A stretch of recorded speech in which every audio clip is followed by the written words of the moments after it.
Let's take a closer look at the LEGO City Raceboat Transporter. With 238 pieces, it's recommended for ages 5 and up.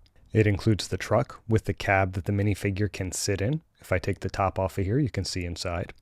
Pretty decent size too, not too big, not too small, it's just right. It also includes 2 minifigures, the Raceboat Driver, male, and the Raceboat Truck Driver, female.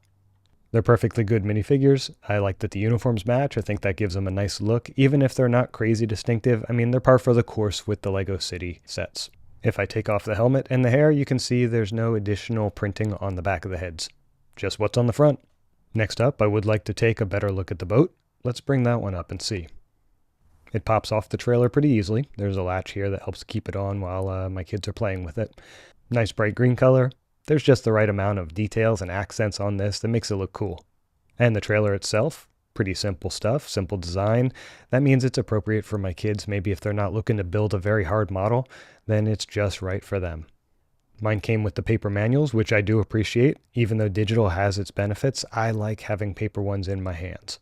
Overall, this is a nice addition to the LEGO City sets that my kids already have. They like playing with these with their other sets, mixing the minifigs up and having fun. I hope this helped you make a decision.